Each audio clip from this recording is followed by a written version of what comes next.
I'm Steve Turano. Welcome to Ask a Real Expert. Haven't been on YouTube for a while. I've been stuck on Tumblr looking at porn. Today I'm going to talk about creatine phosphate and getting and keeping your pump. If you've ever worked out with a guy who talks about keeping his pump during the workout, you know what I'm talking about. These guys drive you nuts. But before I talk about that, let's say something about pre-workouts. Nowadays, it's the old pre-workout thing. Man, I got to take a pre-workout. Haven't taken my pre-workout. I took too much of my pre-workout. I took my pre-workout too late. Blah, blah, blah, blah, blah.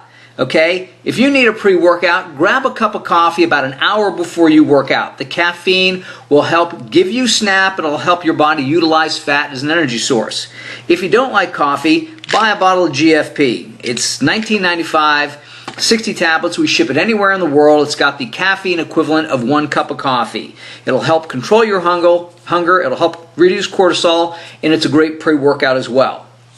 Now let's talk about creatine phosphate and these guys who just yammer on about keeping their pump. A pump never made anybody big.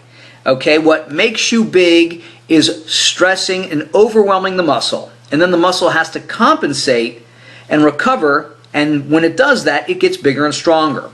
What is the trauma that is needed? It's intense muscular contractions on the muscle. That causes the micro traumas in the fibers, causing the muscle to become bigger. So if you've ever worked out with one of these guys who's like, man, hurry up, I'm losing my pump. You're like, dude, you can't bench 315 or 405 every 30 seconds. You have to allow your muscles to regenerate creatine phosphate, because creatine phosphate is the energy molecule that is used during anaerobic exercises. Whether you're lifting hard or even just lifting intensely, it's creatine phosphate that is the energy molecule. As a matter of fact, creatine phosphate is used when you're sprinting.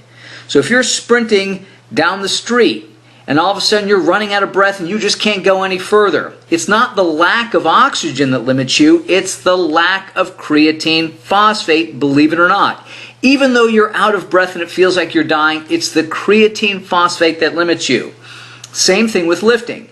So in between heavy sets, we want to allow enough time for our creatine phosphate to regenerate, so our next lift we can lift maximally with lots of effort, lots of weight.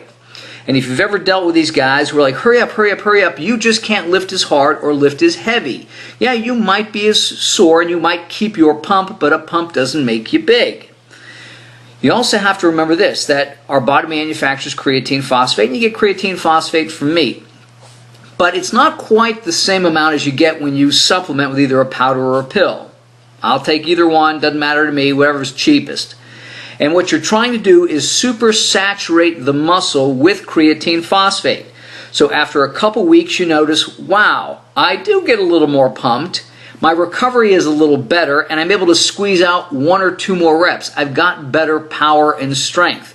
And that's because you are saturating the muscle or super saturating the muscle with creatine phosphate. Once the muscle is loaded, and if you guys are old enough, you remember when creatine was first brought out, they would say there's a loading phase of a week or 2, and then you go to a maintenance phase. So once you have saturated the muscle, you only need 3 or 4 or 5 grams a day of creatine to maintain that level. This is also one of the main reasons why it really doesn't matter when you take your creatine, because the amount or the levels have to build up in your body. You can take it before your workout, after your workout, it really doesn't matter, because if the levels have not accumulated in your body, you're not going to receive the benefits of them. So again, this is something you need to remember. When you're working out light, when you're warming up, you can go a little faster because you're not, again, stressing the muscle, you're not utilizing all your strength, you're not using up all your creatine phosphate because, again, you're not, it's not maximal effort. But once you begin to hit your working sets, you got to slow down your recovery time. You got to slow down your workout to 2 or 3 or 4 minutes between sets. There's nothing wrong with taking 5 minutes between a huge leg press or a huge bench press. Power lifters know this. Hopefully you know it now as well. Okay, I'm Steve Turano. Train smart, train hard.